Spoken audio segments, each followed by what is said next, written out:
大家好，欢迎收看新唐人环球直击。今天是美东时间12月26号星期五。首先来看今天新闻的主要内容。川普总统下令打击尼日利亚 ISIS 分子。日本通过史上最高国防预算，强化威慑中共。圣诞期间，乌俄与美国和平协议谈判持续进行。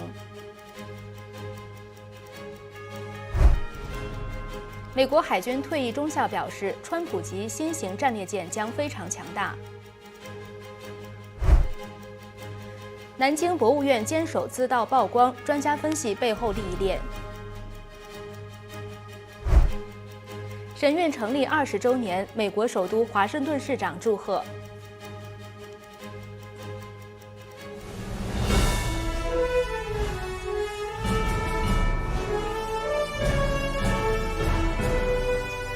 您正在收看的是新唐人环球直击，在美国纽约总部为您播报。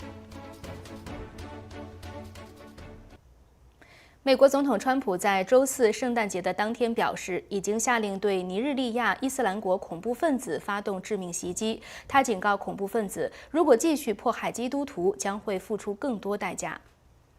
周四，也就是圣诞节的傍晚，川普总统在真相社交上宣布，作为美军总司令，下令美军对尼日利亚西北部的伊斯兰国恐怖分子发动强大的致命打击。他说，多年来，甚至几个世纪以来，这些恐怖分子一直以前所未有的程度残忍地杀害无辜的基督徒。五角大楼发布的一段影片显示，正在从军舰上发射导弹，迅速升空。美国非洲司令部表示，这次空袭是因尼日利亚当局的要求，在尼日利亚西北部索科托州进行的，击毙了多名伊斯兰国武装分子。美国战争部长赫格塞斯也在 X 平台发文感谢尼日利亚政府的支持，并且配合打击行动。尼日利亚外交部表示，这次袭击是正在进行的与美国安保合作的一部分。尼日利亚与美国的合作还包括情报共享和战略协调，以打击恐怖组织。尼日利亚是非洲人口最多的国家，国内基督徒和穆斯林大约各占一半。穆斯林主要集中在北部，基督徒则聚集在南部。上个月，西北部尼日州的天主教学校则发生大规模学生绑架事件。随后全国进入紧急状态，并开始大量招募军警人员。经过1个多月，学生才陆续救出。另外，美军本月还对叙利亚境内的数十个伊斯兰国目标发动了空袭。叙利亚安全部队周四宣布，与美国领导的国际联盟高度协作，在大马士革郊区展开连续打击行动，击毙了一名伊斯兰国高级指挥官，并在几个小时前逮捕了该恐怖组织的另一名重要头目。另外，11月在华盛顿特区枪击2名国民警卫队队员的阿富汗公民拉坎瓦尔面临新的联邦指控。目前的案件已经移送到联邦法庭，嫌犯可能面临死刑。新唐人电视台记者张亮，美国报道。气象预报显示，一场新的冬季风暴将于本周末袭击大纽约地区，可能会带来高达15厘米的降雪量，提醒民众出行注意安全。气象单位预计，在周五傍晚到夜间将出现降雪，并持续到周六清晨。纽约市、北新泽西、长岛以及康州沿海地区都有可能出现7到15厘米的积雪。根据气象预测显示，周五最高温在-1摄氏度左右。随着风暴抵达，气温将进一步下降，夜间最低可达-7摄氏度左右。周六白天气温也将维持在冰点附近，降雪量在周六清晨到上午最为强烈。如果降雪强度预测准确，可能导致道路湿滑、能见度降低，对夜间及清晨通勤造成影响。气象单位提醒，假期期间如果遇上降雪，司机要预留更多的出行时间，特别注意桥梁、高架道路和还没有清雪的次要街道。行人需要留意结冰路面，避免滑倒受伤。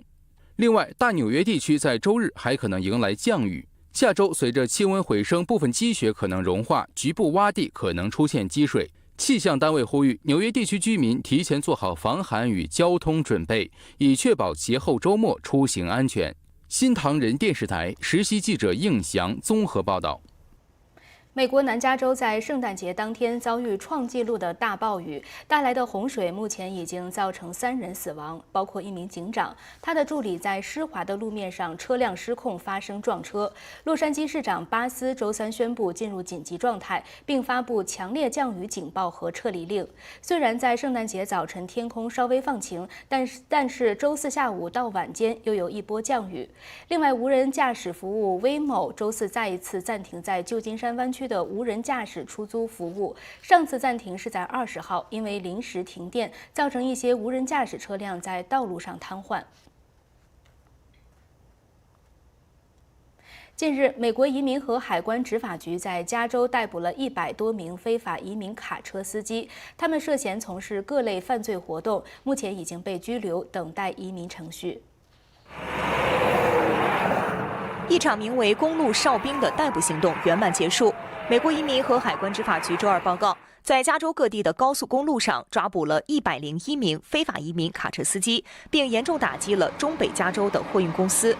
这些司机来自印度、墨西哥、哥伦比亚、俄罗斯、委内瑞拉等国家，全部是非法移民，正在面临移民程序。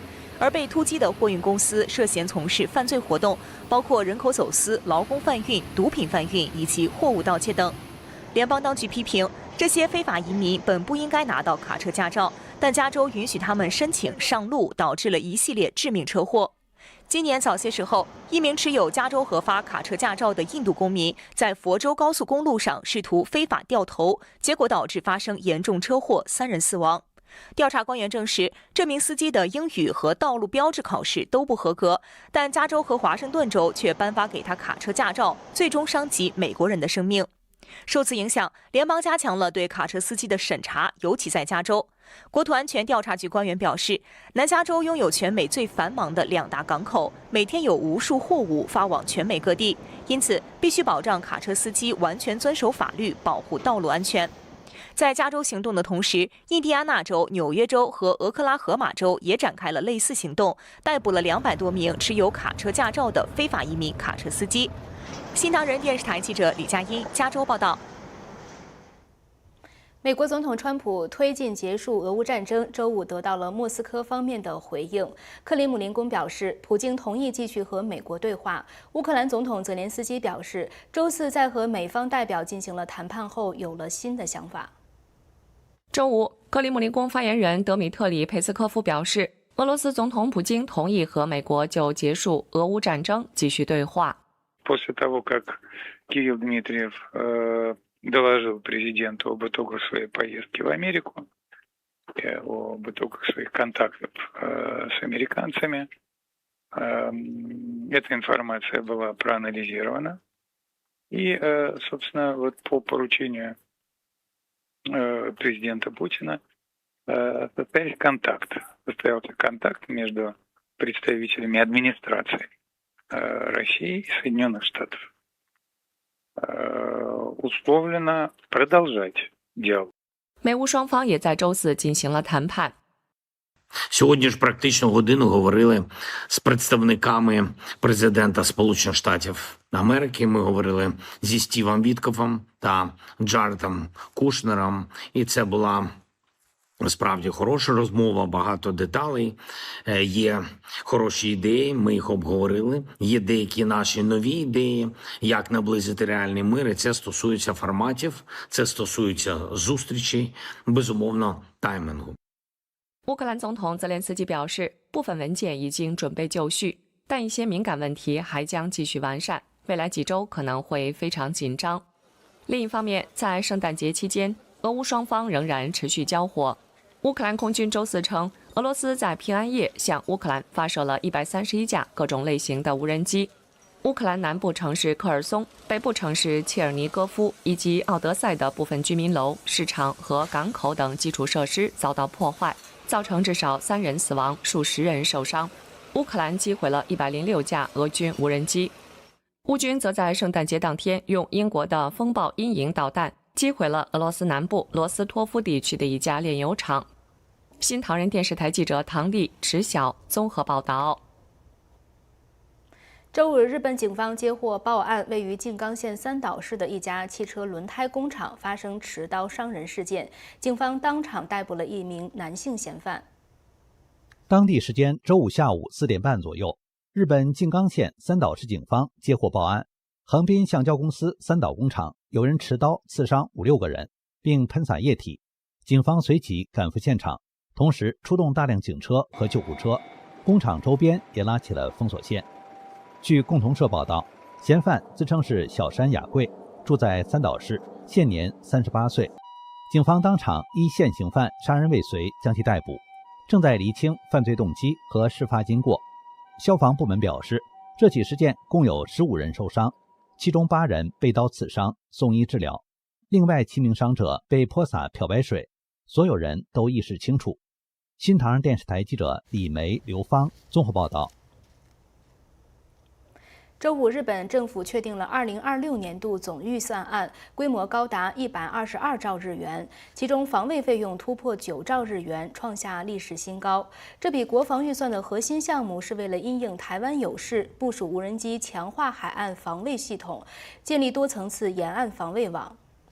日本政府としての明確な国家意思を内外に表明するものだと確信をしています。日本首相高市早苗领导的日本政府周五拍板2026年度预算案。规模高达122兆3092亿日元，连续2年创下历史新高，比2025年增长9.4%。其中，防卫费用突破9兆日元，约合580亿美元，创下历史新高，超过2025年度的8.7兆。目的是应对急速恶化的中日局势。日本防务大臣小泉进次郎强调，这是为保护日本所必须的最低开支。今回の予算はあくまでも我が国が戦後最も厳しく複雑な安全保障環境に直面し、日本の守りを全うするために最低限必要なものであります。这次防卫费包含美军整编经费等，核心项目建构以无人机为核心的沿岸防卫体系，结合长射程导弹，强化整体的防卫能力。日本正在进行的5年计划在2026年进入第4年，这项计划旨在将年度军费开支翻一番，达到国内生产总值 GDP 的2%。如今，在高市的带领下，日本将比原定计划提早2年实现兑现对美国的承诺。高市上个月表示，如果中共对台湾采取军事行动，日本军方可能会介入。此后，中共多次要求日本收回这些言论，遭到拒绝，双方分歧持续升级。12月，中共航母在日本西南部附近海域进行演习，引发东京抗议。另外，共军将雷达锁定日本飞机，被认为有可能在准备发射导弹。在经济层面，日本官房长官木原仁表示，2026年预算将同时实现强劲经济和财政永续性，特别是在 GX 半导体方面，将原始预算增加了1兆日元。此外，为了应对人工智能竞赛，日本政府这次编列了1兆2390亿日元预算，投入先进半导体以及人工智能，是前一年的3.7倍。预计日本政府1月将在国会中提出预算，目标是在3月底前通过立法，实现年度内生效。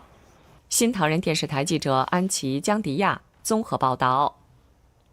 川普总统12月23号宣布，美国海军将建造2艘川普级新型战列舰与小型巡防舰等，组织一支黄金舰队。这些新舰艇将具备怎样的战斗力？对印太局势又有怎样的影响？本台记者采访了海军陆战队退役中校哈尔·肯普福，来听他的见解。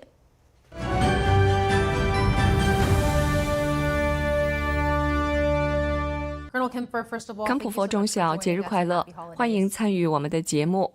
Happy holidays, Melina. 节日快乐！中校，您曾任海军陆战队情报官，在听到川普级新型战列舰计划时，您首先想到了什么？这种新舰艇的确很令人瞩目。我不清楚美国将耗资多少来建造它。但相关介绍显示，这种舰艇具备许多功能，其中一些新功能甚至还有待开发。总统表示，这些军舰将比我们以往建造的任何舰艇都更大、更快，也更强。在当今海战领域中，究竟是什么决定军舰的真正战力？其实，这正是各国在积极研究的课题，大家都在非常仔细的评估，因为无人机、超音速导弹、水下及水面无人机载具等新技术的出现，为武器弹药的使用提供了多种多样的方法。当然，还包括新一代现代化的反舰导弹。我们已在黑海看到了实际例子，俄罗斯海军当时被乌军逼退并赶出了黑海，而乌克兰几乎没有传统意义上的海军，却非常有效地利用无人机袭击了俄罗斯军舰。据介绍，川普级战列舰预留了雷射武器的位置，它虽然不再使用电磁轨道炮，但仍保留了可在舰上部署轨道炮的空间。此外，还将搭载大量垂直发射的超音速导弹。新舰还配备了一种直升机甲板，具备自行发射无人机的能力。综合所有配置，这无疑将是一艘战力相当强大的军舰。这些新舰艇将怎样与包括航母、潜舰与驱逐舰在内的现有海军体系整合呢？我认为新舰艇能很好地融入现有的海军体系。据介绍，它们可以成为航母打击群的一部分，也可以作为独立作战舰艇使用。在现代海战或空战的作战模式中，已出现了各式各样的无人机、巡飞弹药及其他装备。虽然过去那种只能依赖航母，从航母起降、有人驾驶战机的概念还没完全走入历史，但无疑正在发生很大的变化。新舰艇也为未来的技术改造预留了空间，因此它应该是一个非常有效的平台，并具备相当高的生存能力。这些新舰艇与中共的最先进舰艇相比，哪个更强大？太平洋地区的力量平衡会因此发生实质改变吗？中共是拥有很多舰艇，但我很怀疑其中一些舰艇的真实性能。中共经常吹嘘，称这些军舰能执行非常惊人的任务，但我一直很清楚，中共的宣传往往都夸大其词。不过，虽然川普级新舰艇的能力非常强大，但却无法很快到位。预期大约在2030年代，美国能拥有20到25艘这样的舰艇。我相信他们很可能对南海局势产生重大影响。不过，到那时，南海的整体战略情势会是什么样，现在很难判断。感谢您跟我们分享见解。中共中央巡视组今年7月起进驻陕西，开展为期2个半月的巡查。然而，根据当地访民反映，地方政府欺上瞒下，访民的上访材料都被地方拦截，当事人遭到威胁和打压。巡视组7月21日开始在陕西省信访办设立办公点。据访民介绍，每天信访办外人山人海，挤满数千名访民，但始终未见到巡视组成员。部分陕西访民透露，他们提交给巡视组的信访材料都被转至地方被举报部门，因此处境变得恶化，遭受到来自地方当局的压力与威胁。访民王小琴指出，巡视组的行为是违法的，他违反信访条例第30条的规定，对我们的事情造成打击报复，拖着不办。你中央巡视组，你李建明，你来干啥来了？不能解决问题，你来你糊弄老百姓。巡视组结束约2个月后，西安市委书记方红卫因为涉嫌严重违纪违法，接受中央审查调查，但冤假错案仍未得到处理。你抓方红卫，抓那么多的贪官，可是我们的感觉就是你抓多少，好像跟老百姓没啥关系。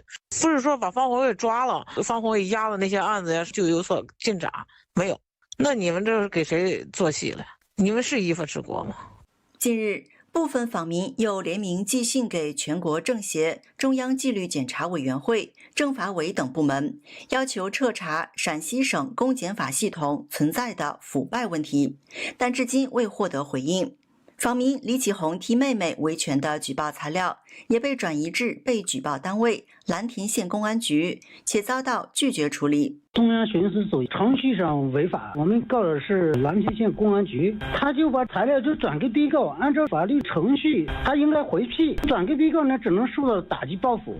李启红表示，中央巡视组带头违法，各相关部门让程序空转，大量冤案无法得到解决。依法治国必须以宪治国，没有法律这个保证，咱没有言论自由、媒体的监督，这个法律都是成了空的，他们一拳代法，一言代法，都是空谈。另有一位访民石秀菊表示，巡视组在西安期间，他们前后去了10余次，递交材料，但至今访民的诉求根本没有往前推进。巡视组在期间没有解决问题，而且还制造问题，公布于天下，让大家都知道陕西是一个法外之地。新唐人记者洪宁、陈建明采访报道。近日，南京博物院一名退休员工实名举报前院长徐湖平大规模盗窃、走私故宫南迁文物。南京博物院也接连被曝光存在长期盗卖文物的问题，例如馆藏的明代仇英名画《江南春》流入了拍卖市场，起拍价8800万元。北宋赵光甫的双马图轴早在2014年就以230万元拍卖了。相关案例引发了外界对中国博物馆文物安全的高度关注。南京博物文物院监守自盗究竟是个案还是冰山一角？盗卖文物在中国的情况有多严重？下面我们就来聊这个话题。今天我们的连线嘉宾是旅美历史学者李英之，李先生您好，欢迎您。你好，主持人。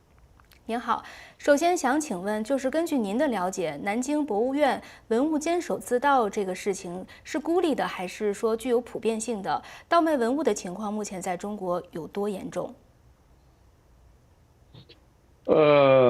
我个人呢，在国内呢，除了一半的精力做维权工作之外呢，我的生意就是做收藏品，所以我对中国字画呀、瓷器这些文物市场呢，我还是相对有些一定了解的啊。据我的观察呢，是很多这个盗卖的这些事情呢，它并没有在媒体上披露出来啊。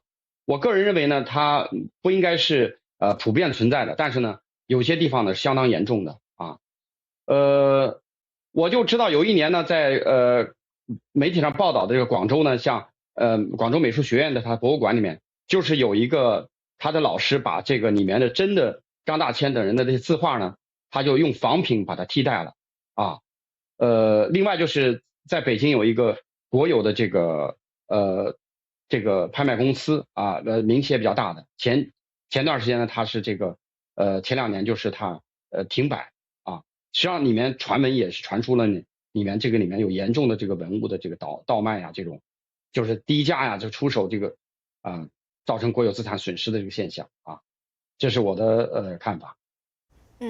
那另外呢，南京博物院的很多员工他也指控说，馆藏的多件珍贵的书画都被送给了各级的政府官员，比如说检察院的院长啊、检察长啊，还有反贪局长等等。而且员工多年来一直都是多次举报，但是却就是一直没有人回应。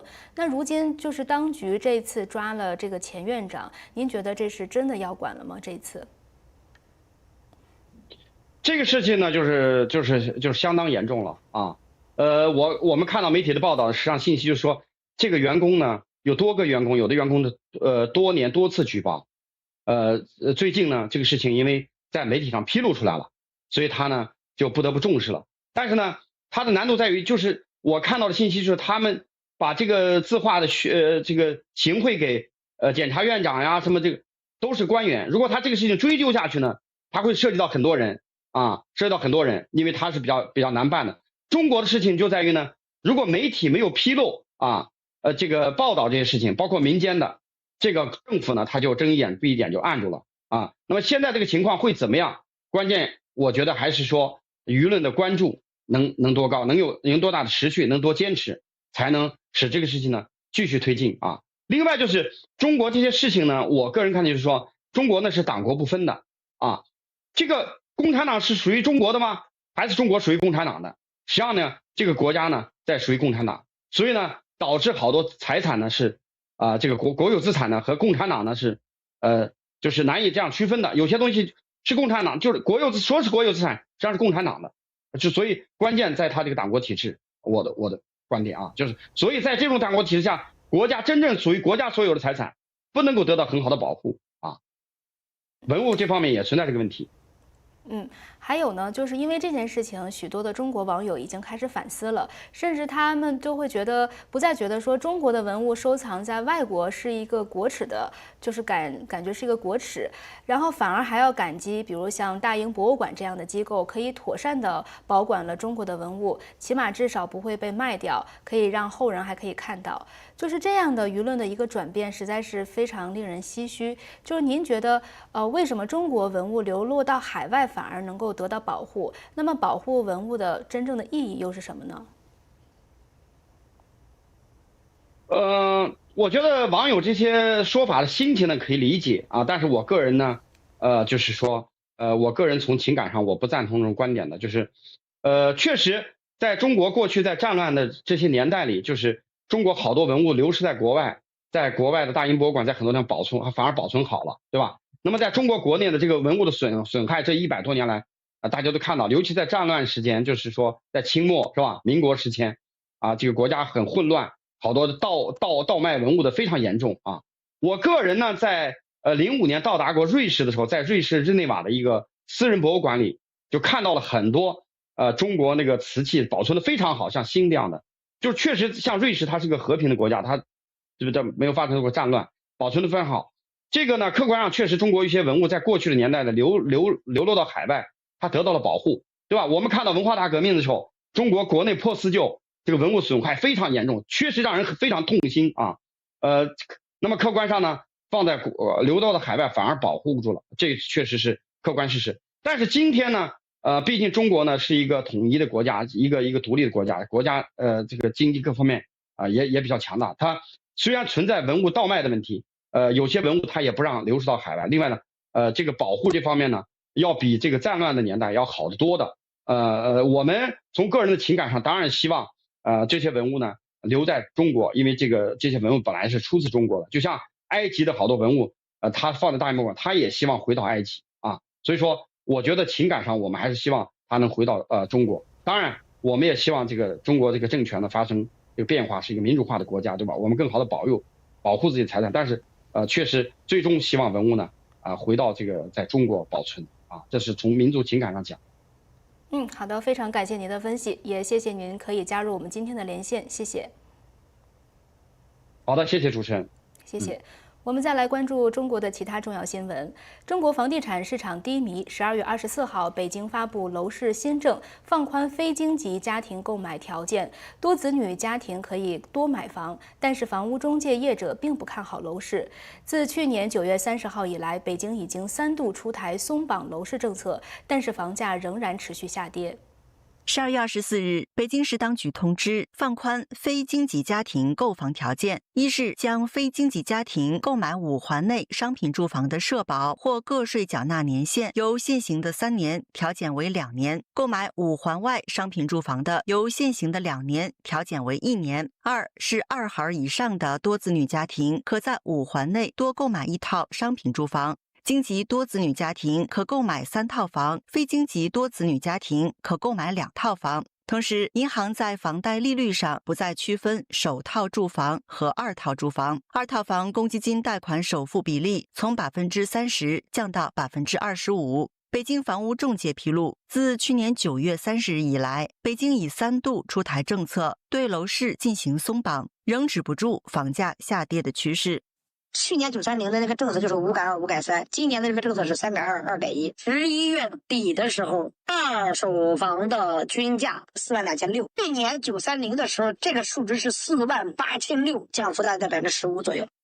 北京市统计局的数据显示，今年1至11月，北京市新建商品房销售面积894.8万平方米，较去年同期下降4.6%。北京房屋中介表示，今年楼市大多持观望态度，很多新楼盘卖不动，降价多一点才有销量。二手房溢价空间大，未来房价还有下调空间。这个利好结果可能跟去年相当，去年的结果就是去年的10月份、11月份、12月份成交量特大。现阶段不是要抬价格，提的也是稳房价，为什么一直不放？挤牙膏啊，时机未到啊，现在并不是很想让价格拉起来啊。北京房屋中介提醒，政策还会持续松绑，不是刚需的暂时不要入手。五环外放宽就是告诉你，半年之内肯定会五环外全部放开。因为之前广州啊、深圳啊，他们都是一样，改成了1年社保以后，不超过6个月就全部放开了。短时间它的一个成交的曲线会有一定的上升，但是能维持多久不好说。新唐人记者熊斌、彭新宇采访报道。享誉全球的神韵艺术团，2026年1月7号到18号将在美国华府的肯尼迪艺术中心歌剧院为观众带来10场精彩演出。华盛顿市长穆里尔·鲍泽近日发出贺信，祝贺神韵成立20周年，赞扬神韵再现中国传统文化，并预祝演出圆满成功。华府市长穆里尔·鲍泽在贺信中说：“值此神韵艺术团20周年之际，作为华盛顿哥伦比亚特区市长，我非常荣幸地向神韵艺术团致以祝贺。”自2006年成立以来，神韵艺术家们已在36个国家200多个城市演出，全球千千万万的观众现场观看神韵演出。神韵运用古典、民族、民间及叙事的中国舞与音乐的力量，生动展现了中华文化的壮丽辉煌，令华盛顿特区居民以及世界各地观众敬佩，并为他们带来希望。鲍泽还表示，尤其感谢神韵艺术团致力于弘扬善良、宽容、忠诚与家庭等价值观，跨越文化界限，引起共鸣，促进相互尊重。最后，他仅代表70多万名华盛顿特区居民，衷心感谢神韵艺术团的杰出成就，并祝愿首场演出圆满成功，令人难忘。神韵。新唐人电视台记者安琪、雨薇综合报道。明年，美国将迎来建国250周年纪念日。在这重要的历史关头，认清共产主义及马克思主义对美国人的危害，已经成为很多人的共识。近日，在美国转折点举办的2025美国节活动现场，本台记者采访了希尔斯戴尔学院范安德尔政府研究生院院长马修斯伯丁，来听他的见解。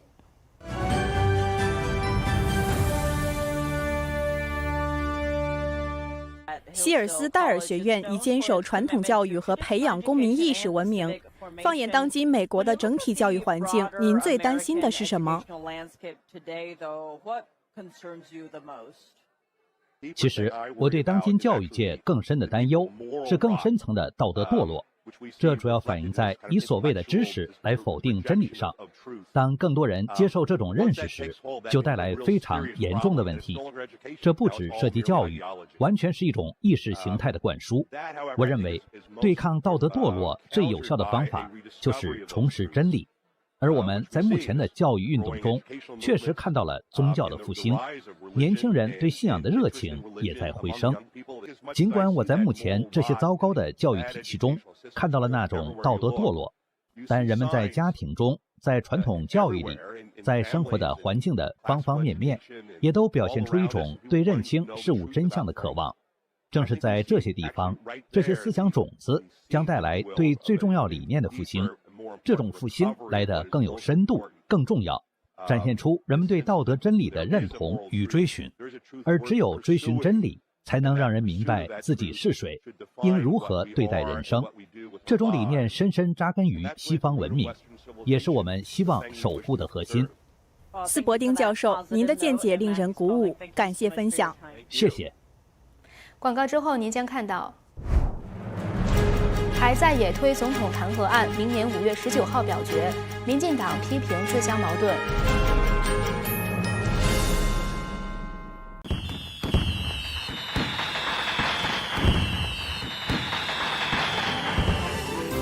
Hello to the NTD world. I'm Don Bacon. I represent Omaha, Nebraska. I hope you have a great, happy New Year, a wonderful 2026. And to all our viewers in Asia, to include China, I also wish you a happy New Year. And let's make 2026 better than 2025.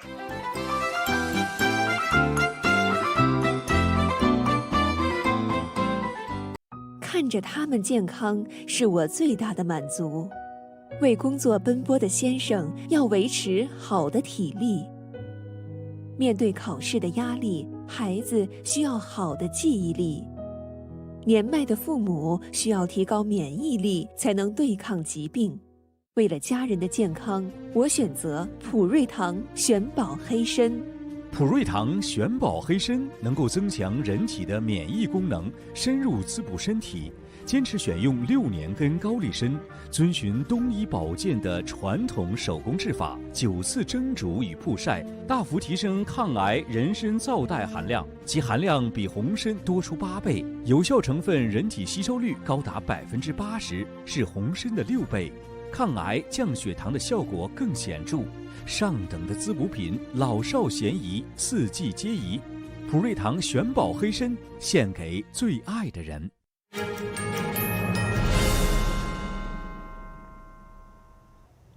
台湾立法院在野国民党团、民众党团提案弹劾中华民国总统赖清德，周五上午表决决定，弹劾案将在明年5月19号在国会投票表决。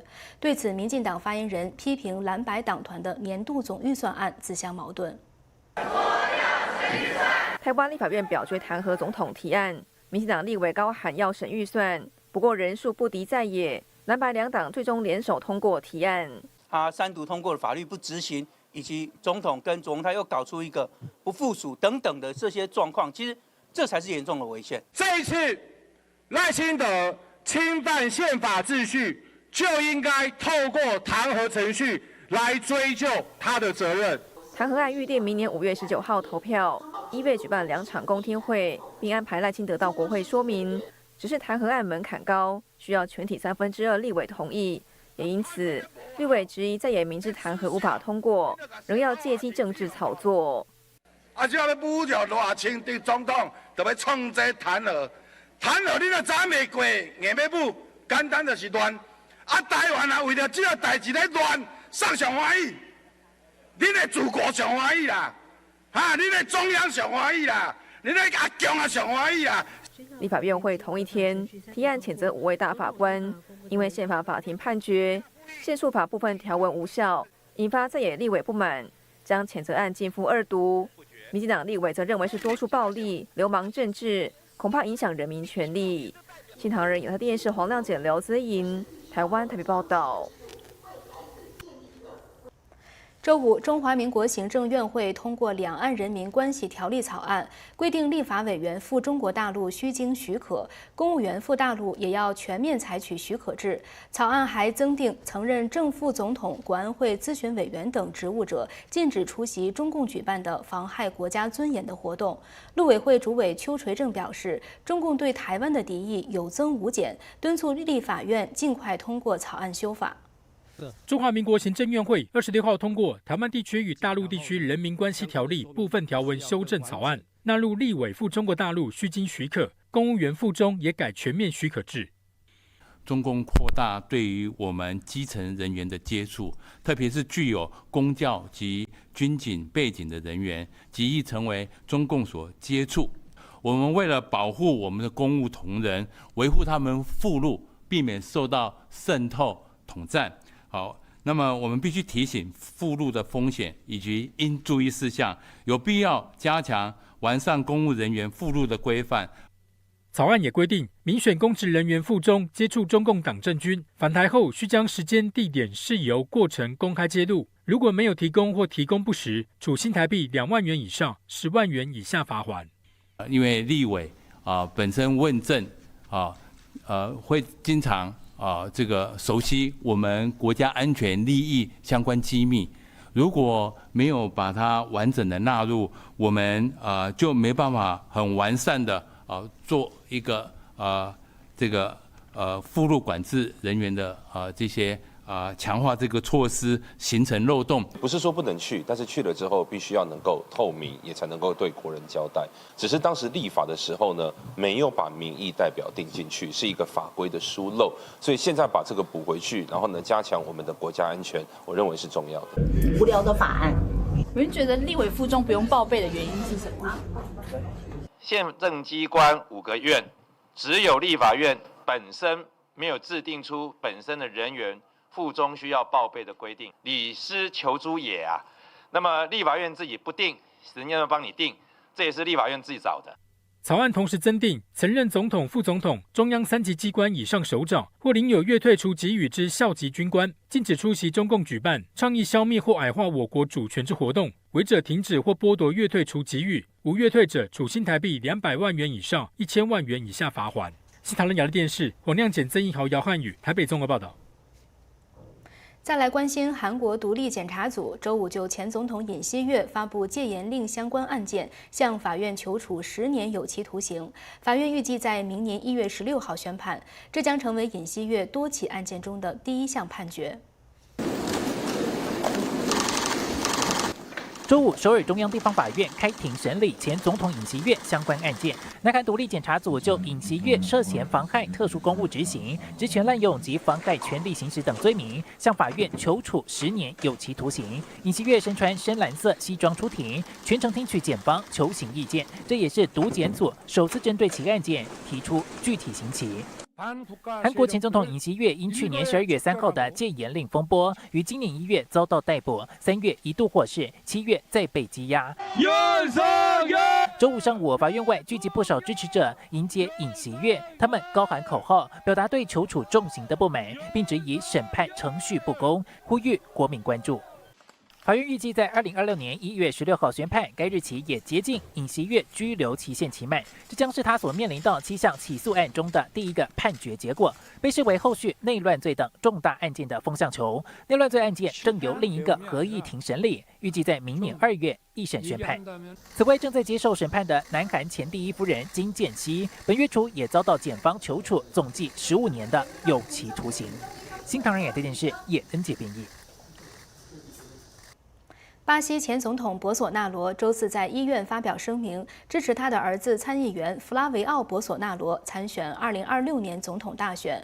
博索纳罗当天在医院接受疝气手术，医生表示手术顺利。巴西前总统博索纳罗周四声明，支持儿子弗拉维奥·博索纳罗2026年参选总统。弗拉维奥代表父亲宣读声明说，这是一个合法的决定，源自于父亲希望代表他的支持者将拯救巴西的使命托付给儿子。弗拉维奥表示，他希望在明年10月4号的总统选举中巩固父亲的保守派政治遗产，挑战现任总统卢拉。周四，70岁的前总统博索纳罗准备离开监狱，住院接受疝气手术。他因为被指控策划政变，被判27年监禁，正在服刑。他预计将在医院住5到7天。弗拉维奥本月证实，他父亲支持他参加2026年总统竞选。消息一出，震动了金融市场。新唐人电视台记者李梅、雨薇综合报道。广告之后，您将看到，专家表示，全球明年经济受欧日中牵制。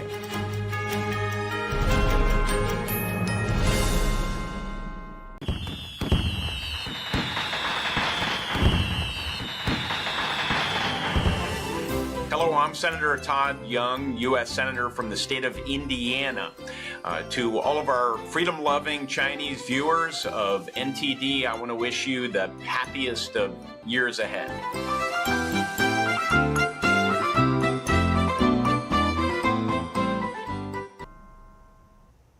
2025年接近尾声，台湾经济研究院周五公布11月台湾3大产业景气调查和明年的全球经济预测。专家认为，日本升息、俄乌战争对欧洲的影响，以及中国经济持续下滑，将左右明年的全球经济走向。日本央行上周才宣布升息1码，25日行长植田和男在一场活动演讲时表示，日本的通膨率正稳步接近央行设定的2%目标，不排除继续升息。专家指出，日本升息加上俄乌战争对欧洲的影响，以及中国经济持续下滑，将左右明年全球经济走向。日本现在的通膨居高不下，即使高市要做财政政策，但是央行跟它并不同调。现在央行在升息，但政府又要强力的刺激，这两个会背道而驰。所以明年日本的经济表现会不如今年，大概不到1%。日欧中这3个经济体表现不如今年，就把全球经济往下带。专家提到，中国内部问题越来越严重，特别是房地产还在持续下滑，对中国明年整体经济带来深远影响，并举例，美国房地产泡沫化后反弹时间花了5年，日本则是花了19年，预估中国房地产明年腰斩。如果中国真的照美国这个方向走的话，5年，那中国的房价是从2022年往下掉，5年应该要看2027才有机会，所以明年2026大概还只是跌到半山腰而已，所以中国才在开始刺激它的其他的方向，特别是高值的制造业、高科技制造业，去拉抬一下它的经济，要不然就会像日本一样，制造跟房地产2个都往下掉，你就要失落很久。中国房地产还没有办法有一个比较明显的复苏的态势的情况之下，还是会持续成为拖累在中国经济整体表现的一个关键因素。台湾方面，受惠 AI 拉抬，今年外销出口创新高，显示制造业逐步摆脱美国关税阴霾，期待明年第1季能够开门红。因为我们有 AI， 所以我们今天的表现一枝独秀。台湾的外销成长率，截止到11月底，成长34%。在美国、在台湾都是这样，因为今年的 AI 厂房、AI 设备大爆发，所以你只要跟 AI 扯上关系的不动产表现也非常的好。所以以后没有资通讯跟传产的分别，只有 AI 跟非 AI。那当美元转弱的时候，我相信对台币来讲，就是一个会比较有机会往走缓升的这样的一个格局。以现在的台币的这样的走势来看，我是觉得很有机会是往3亿的方向，就是接近3亿的方向走。台湾经济研究院也公布11月营业气候测验点调查，台湾制造业、服务业和营建业都呈现连续走阳，显示整体企业景气信心持续改善。新唐亚太电视高建伦、李晶晶，台湾台北报道。国际贵金属价格又改写新纪录。26号，黄金、白银和铂金价格创下历史新高。国际现货黄金价格今天一度飙涨至每盎司4530.6美元，再度创下历史新高。白银价格也一度冲到每盎司75.14美元，铂金也大涨8%，达到每盎司2413.62美元。分析师预估，2026年上半年金价有望突破每盎司5000美元。白银价格也可能达到每盎司90美元左右。不过，也有大型投行态度相对保守。花旗银行认为，如果避险需求退潮，金价不排除在2026年回落到3000美元区间。下面请看一组环球财经简讯。日本政府周五召开内阁会议，批准了2026年度预算案。在社会安全、国防相关支出增加以及利率上升的情况下，总预算达到122.3兆日元。根据预算案，日本政府将发行总额29.5兆日元的新债券。根据丰田的统计数据显示，11月丰田销售和产量同步下滑，这在很大程度上是由于中国停止对电动汽车和节能汽车的销售补贴，导致中国市场销量大幅下滑。11月全球销量同比下降1.9%，当月产量同比下降3.4%。受日本央行逐步升息和财政风险的影响，市场对日元的看跌情绪加剧。包括摩根大通在内的国内外策略师预测，由于日美之间仍存在较大的利率差，实际利率为负，以及持续的资本外流，到2026年底，日元对美元汇率将跌破160。为控制过度旅游问题，增加财政收入并资助地方服务，包括京都、巴塞罗那、泰国、爱丁堡和挪威5个旅游目的地将从2026年起开始向旅客征收旅游税，部分税收作为门票收取，有的会计入住宿费用中，旅客将面临比以往更高的旅行成本。新唐电视台记者杰森综合报道。广告之后，您将看到日本首座市集亮相温哥华，假日里的精致体验。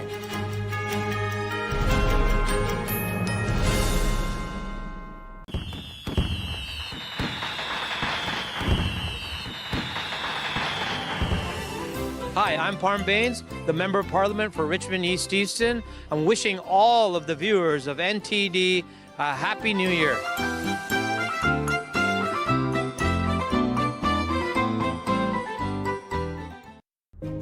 承传传统，匠心独具。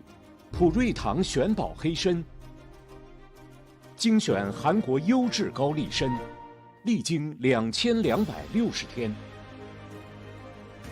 ，9蒸9曝，手工制作，富含人参皂苷，去除燥火，滋养身心。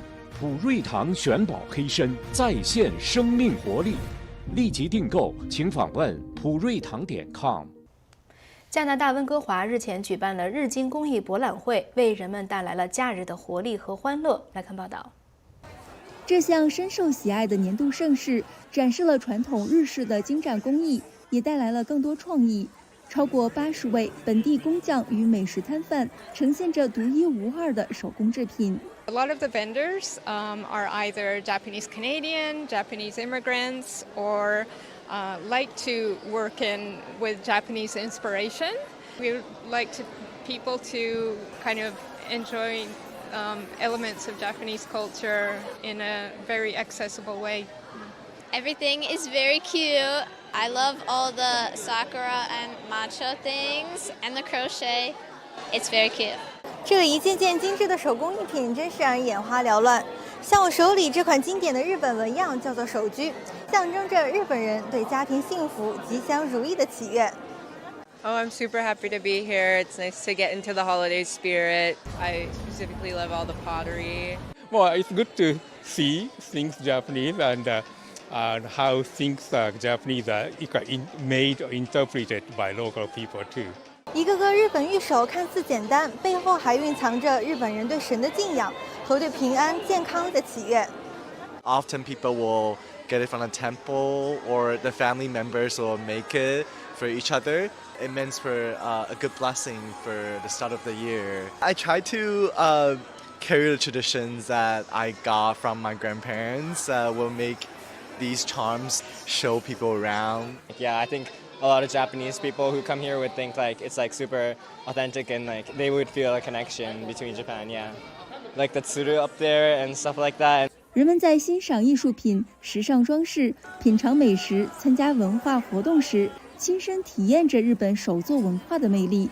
It's an awesome fair, and we loved all the matcha stuff. My daughter likes reading Japanese manga, and we really enjoyed the snacks and the treats, especially.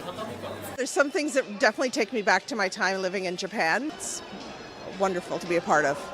新唐人电视台加拿大温哥华记者站采访报道。感谢您收看这次的新唐人环球直击，我们下次节目时间再见。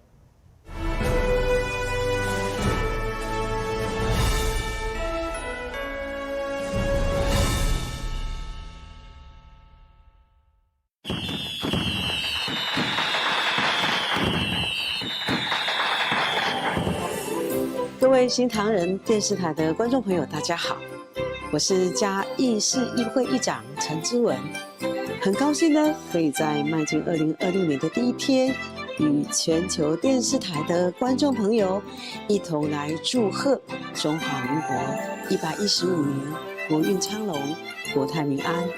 同时呢，也要祝福在新的一年心想事成、阖家平安、新年快乐。